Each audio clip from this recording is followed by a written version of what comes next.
Hello மக்களே, welcome to Karur kitchen. இன்றைக்கி வந்து பார்த்திங்கன்னா நம்ம ரெஸ்டாரண்ட் ஸ்டைல் சன்னா மசாலா வீட்டில் இருக்க பொருட்களை வச்சு எப்படி சுலபமாக பண்ணுறது அப்படின்னு தான் பார்க்க போகிறோம்.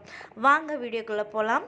இன்றைக்கி வந்து பார்த்திங்கன்னா நான் சன்னா மசாலா செய்கிறதுக்கு ஒரு சின்ன கப்பில் வெள்ளை சுண்டல் எடுத்து இதை வந்து நான் காலையிலேயே ஊற வச்சிடுறேன். ஏன்னா நான் நைட்டுக்கு தான் இந்த சன்னா மசாலா செய்ய போகிறேன். அதுங்கனால காலையிலே நீங்கள் ஊற வச்சிட்டிங்கன்னா நல்லா ஒரு இதாகும்.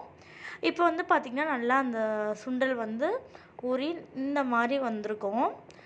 ஸோ வந்தோடனே இந்த தண்ணியெலாம் வடிச்சிட்டு ஒரு 2 டைம் வந்து ரொம்ப அழுத்திலாம் வாஷ் பண்ண வேணாம். 2 டைம் வந்து நல்லா வாஷ் பண்ணி அதை வந்து நம்ம ஒரு குக்கரில் வந்து போட்டு வேக வைக்கணும். ஸோ இப்போ பார்த்திங்கன்னா 2 டைம் நல்லா வாஷ் பண்ணிவிட்டு சேர்த்துட்டேன். சுண்டலை சேர்த்துட்டு நான் வந்து 2 கப் வந்து தண்ணி ஆட் பண்ணியிருக்கேன். தண்ணி ஆட் பண்ணிவிட்டு ஒரு ஸ்பூன் வந்து உப்பு ஆட் பண்ணியிருக்கேன்.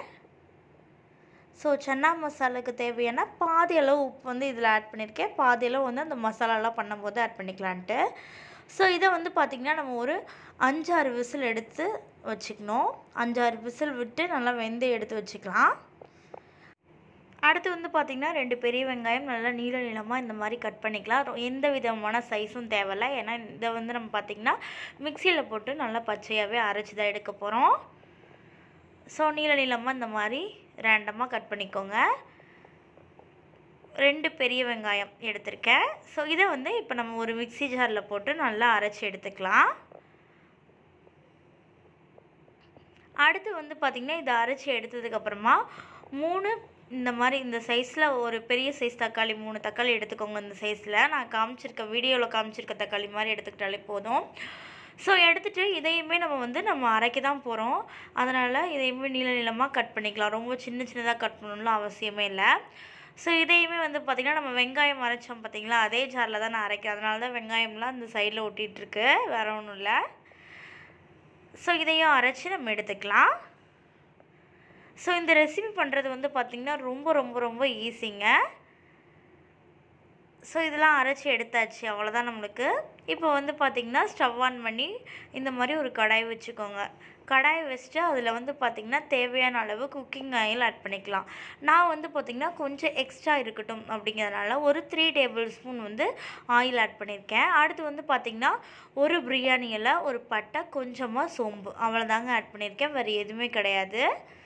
ஸோ இதை ஆட் பண்ணி சோம்பு நல்லா பொரிஞ்சதுக்கப்புறமா நம்ம அரைச்சி வச்சுருக்க ஆனியன் பேஸ்ட் இருக்குது பார்த்திங்களா, அதை ஆட் பண்ணிடலாம்.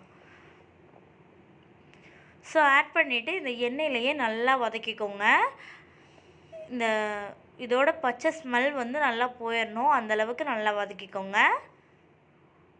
ஸோ நம்ம ஆயில் வந்து சேர்த்தப்ப நிறைய இருந்த மட்டும் இருந்துச்சு. இப்போ பார்த்திங்கன்னா ஆயிலே இல்லாத மாதிரி இருக்குது பார்த்திங்களா, இந்த மாதிரி தான் இருக்கும்.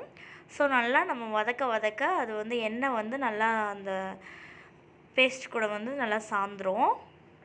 ஸோ அடுத்து வந்து பார்த்திங்கன்னா 1 ஸ்பூன் வந்து இஞ்சி பூண்டு விழுது வந்து ஆட் பண்ணியிருக்கேன்.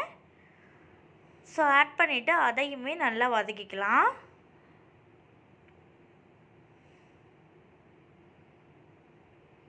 அதோட பச்சை ஸ்மெல் போகிற வரைக்குமே நல்லா வதக்கணுங்க.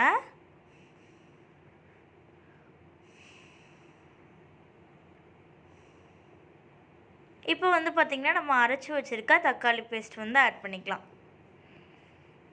ஆட் பண்ணிவிட்டு நான் வந்து தேவையான அளவு உப்பு ஆட் பண்ணியிருக்கேன். ஏன்னா பாதி உப்பு நம்ம வந்து அந்த சுண்டல் வேக வைக்கும் போதே போட்டோம் இல்லைங்களா, அதனால் பார்த்து ஆட் பண்ணிக்கோங்க, அதிகமாகவும் ஆயிடக்கூடாது.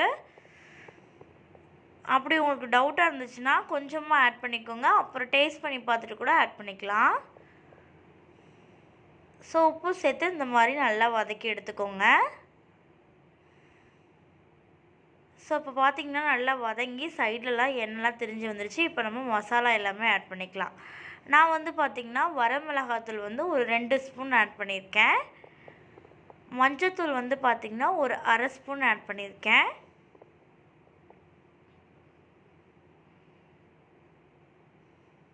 கரம் மசாலா 1 ஸ்பூன் ஆட் பண்ணியிருக்கேன். அடுத்து வந்து பார்த்திங்கன்னா காஷ்மீரி மிளகாய்த்தூள் வந்து ஒரு 1/2 ஸ்பூன் ஆட் பண்ணியிருக்கேன். இது வந்து காரம் கொடுக்காது, கலருக்காக மட்டும்தான் ஆட் பண்ணியிருக்கேன். ஸோ ஆட் பண்ணிவிட்டு இதையுமே நல்லா மிக்ஸ் பண்ணி விட்டுடலாம். இந்த மாதிரி தாங்க நல்லா கலந்து விட்டுருங்க. இந்த மசாலா வந்து எல்லாத்துலேயுமே நல்லா சாரணும், அந்தளவுக்கு நல்லா கலந்து விட்டுருங்க. நான் சேர்த்த மசாலா எல்லாமே கரெக்டான இதில் இருந்துச்சு, அதாவது கரெக்டான காரத்தில் இருந்துச்சு, உப்புமே கரெக்டாக இருந்துச்சு. உங்களுக்கு அப்படி ஏதாவது டவுட்டாக இருந்துச்சுன்னா நீங்கள் வந்து செக் பண்ணிக்கோங்க, டேஸ்ட் பண்ணி பார்த்துட்டு கூட ஆட் பண்ணிக்கலாம். இப்போ வந்து பார்த்திங்கன்னா நல்லா எண்ணெய்லாம் திரிஞ்சு வந்துருச்சு. மேலே வந்து பார்த்திங்கன்னா ஸோ நல்லா அந்த பச்சை ஸ்மெல் எல்லாமே நல்லா போகணும், அந்த அளவுக்கு நல்லா வதக்குங்க. வதக்குனிங்கன்னா தான் இந்த மாதிரி எண்ணெய் வந்து நல்லா மேலே திரிஞ்சு வந்துடும். இப்போ வந்து நம்ம வேக வச்ச சுண்டலை ஆட் பண்ணிக்கலாம். ஸோ சுண்டல் ஆட் பண்ணிவிட்டு அந்த வேக வச்ச தண்ணி இருக்கும் பார்த்திங்களா, அது கூட நம்ம ஆட் பண்ணிக்கலாம். ஏன்னா ஏற்கனவே நம்ம சுண்டல் நல்லா வாஷ் பண்ணிவிட்டு தானே ஆட் பண்ணுறோம், அதனால் அந்த தண்ணியுமே ஆட் பண்ணிக்கலாம். நீங்கள் நார்மல் தண்ணி ஆட் பண்ணுறதுக்கு பதிலாக அந்த தண்ணி கூட ஆட் பண்ணிக்கலாம். ஸோ நான் வந்து தண்ணி வந்து ஒரு டம்ளர் தான் ஆட் பண்ணியிருக்கேன். ஸோ ஆட் பண்ணிவிட்டு இந்த மாதிரி நல்லா கலந்து விட்டுருங்க. இந்த டைமில் நீங்கள் செக் பண்ணிக்கலாம் உப்பு காரம் இதெல்லாம் கரெக்டாக இருக்கா அப்படின்னு. அப்படி கம்மியாக இருந்துச்சுன்னா இந்த டைமில் நீங்கள் ஆட் பண்ணிக்கலாம். எனக்கு வந்து கரெக்டாக இருந்துச்சு, அதனால் நான் எதுவுமே ஆட் பண்ணல. ஸோ இப்போ வந்து பார்த்திங்கன்னா நல்லா கொதிக்கும். ஒரு 5 மினிட்ஸ் வந்து நல்லா கொதிக்க விட்டிங்கனாலே நம்மளுக்கு சன்னா மசாலா ரெடி ஆகிடும். ஸோ பார்த்திங்கன்னா இப்போ நல்லா கொதிச்சு மேலெலாம் வந்து பார்த்திங்கன்னா எண்ணெய்லாம் திரிஞ்சு வந்திருக்கு. இப்போ லாஸ்ட்டாக கொஞ்சமாக கொத்தமல்லி தழை வந்து தூவி அடுப்பு வந்து ஆஃப் பண்ணிட்டோம் அப்படின்னா நம்மளுக்கு ஒரு சூப்பரான சன்னா மசாலா ரெடி ஆகிடும். ஸோ இது வந்து பண்ணுறது ரொம்ப ரொம்ப சுலபம் தாங்க, வீட்டிலையே நம்ம இருக்க பொருட்களை வச்சே செய்யலாம். இது வந்து பார்த்திங்கன்னா பூரி சப்பாத்திக்கெலாம் அட்டகாசமான ஒரு சைட் டிஷ்ஷாக இருக்கும். ஸோ இந்த வீடியோ உங்களுக்கு பிடிச்சிருந்துச்சு அப்படின்னா மறக்காமல் எங்களோட சேனலை சப்ஸ்கிரைப் பண்ணுங்கள். Thank you.